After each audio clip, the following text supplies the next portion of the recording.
Good morning there, everybody. It's Carpo. It's about 6 a.m. and I got up this morning and instantly went to the music. And usually I don't do that. It depends on the mode I'm in, but a particular band I came across last night I wanted to share. For those who haven't heard of them, Papadosio, Papadosio. Maybe I'll put a couple links to their songs, but that's what I was originally going to make this video about, was just make a quick video to say, for people who like jam bands and techno and a little bit of this and a little bit of that and a little bit of Sublime and a little bit of Fish, and people like me who love a variety and who don't think that there are any wrong instruments to play. For example, Fish used to play a vacuum cleaner, so but I found these guys last night and they're just absolutely epic. They remind me a little bit, the way that the guy jams when he plays guitar reminds me a lot of my brother and his style, which my brother modeled his style kind of on Trey and kind of on Jerry Garcia. So it's like a little bit of like that jam band with the keyboards and a little bit more techno feel to it. It's just amazing stuff. A wide variety of different music. But anyway, check them out if you get a chance.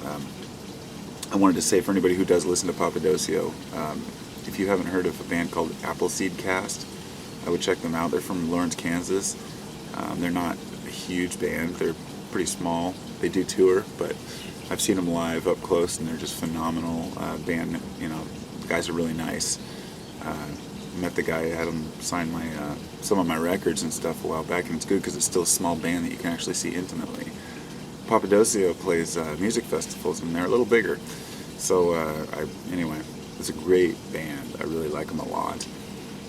While I was listening to the song, one of their songs, just I was getting ready to take off my headphones and come out here and make a video.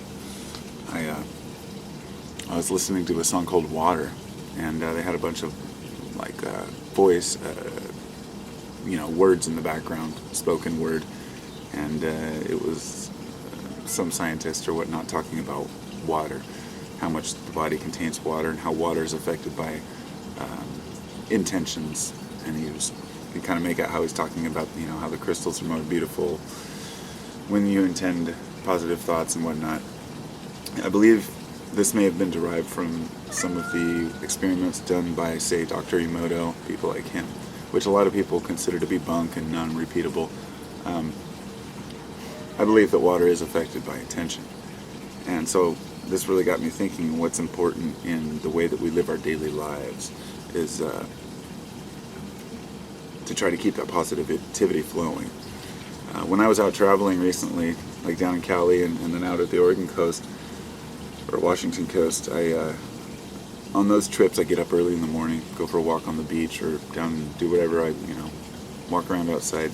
I'm ready for the day, I'm ready to meet the day, I'm ready to do great things. My positive mood and my anticipation of the excitement of the day brings me forward into the day with a lot more gusto than waking up on my, in my usual bed, in my usual situation. And this is why we strive to do different things. And this is why getting stuck in a routine can be overwhelming. But I started thinking about these intentions that we have for, our moods, where we want to feel good, we want to feel happy. And people say all you have to do is think positive, but it's not that easy.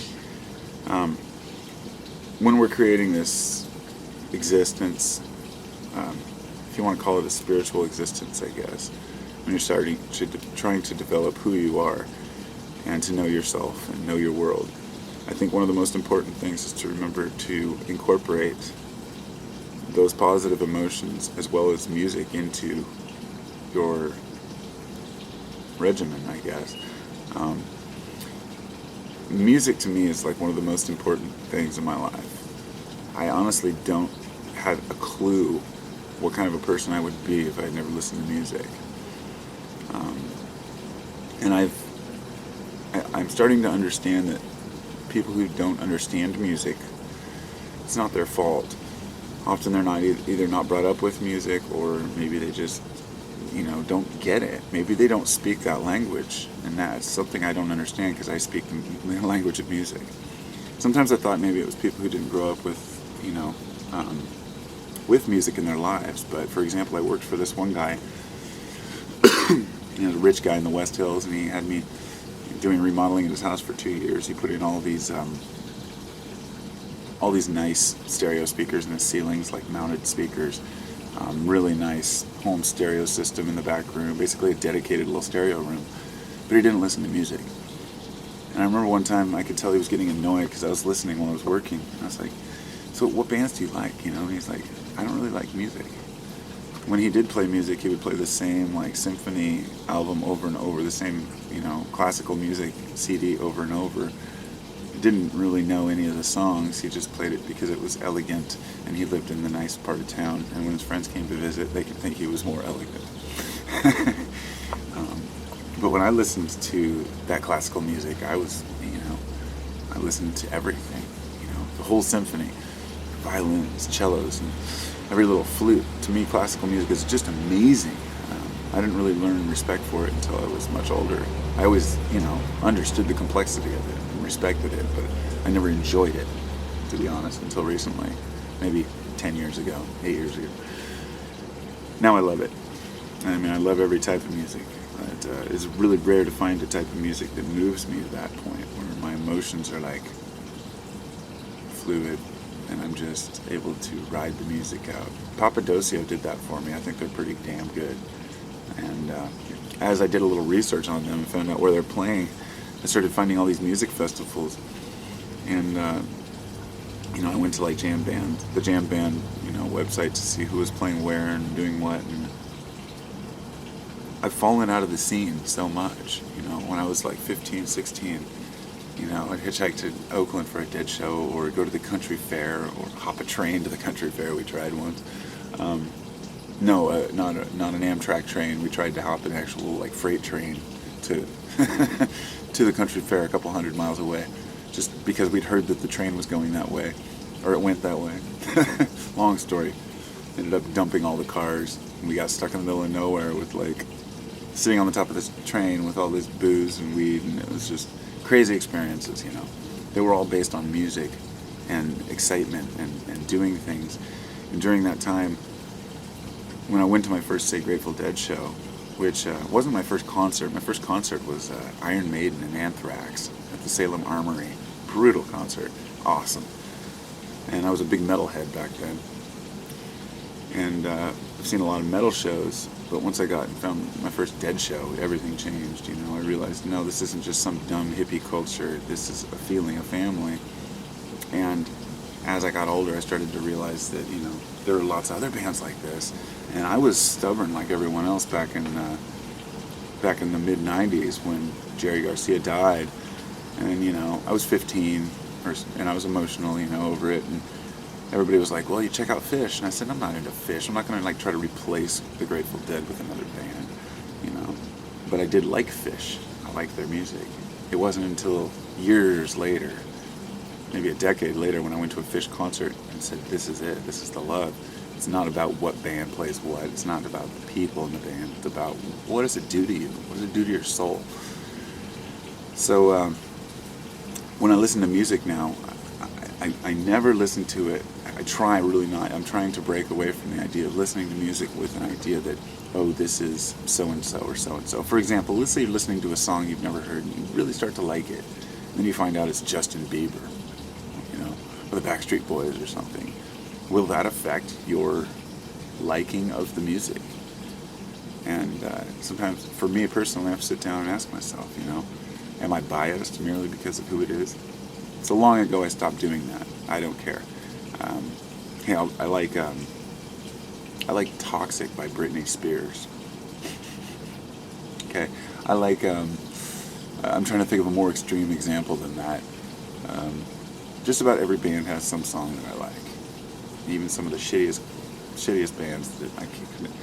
Country is the exception, although when we were listening to the Grateful Dead the other day, I was telling my wife, I was like, you see, this is the country part, She's like, that's not country, but we're so used to hearing it, you don't realize it's country, and it's like, wow, it is country. Some of it, a little bit of all music can be found in a little bit of all music. How about that? It doesn't matter if you're a metal band or a pop band or an orchestra. You're following patterns and repeating ideas that bring emotion to people's lives. And nothing moves me like music. At least nothing external moves me like music.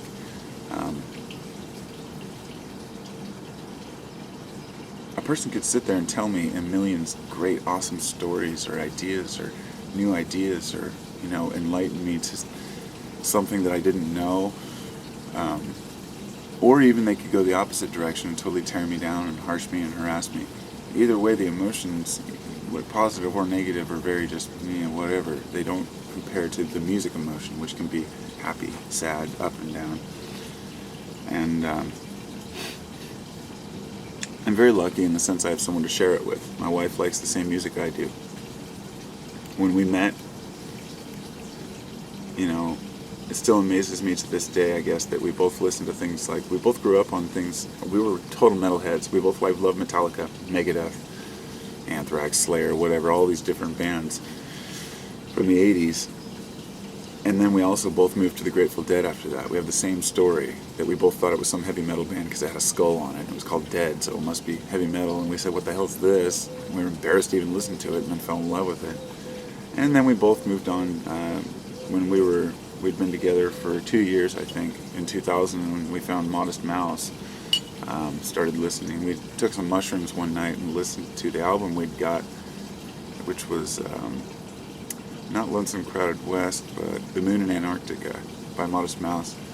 And it totally changed my perception of those guys. I mean, they're amazing. And that was, they'd been out a little while then, but, they were far from popular. Once we found out from them about that, we started going to their shows, and they were very small. One show at the Crystal Ballroom. They'd sell their vinyl out there and their t-shirts. It was just a great time. And then they became super popular, and I respect that. I see why. Because bands like that, once they do catch on, people fall in love with it. But having so many different types of music I listen to, I'll still go to a heavy metal concert. And I would go see the symphony play too. I guess the reason why I don't listen to country or western is because I don't relate. I don't relate to the feeling that's being conveyed about that lifestyle. So, anyway, there are a lot of string bands I still do like. I've never been a huge fan of bands like, the Yonder String Band, or, they're cool. I was trying to think of a different one.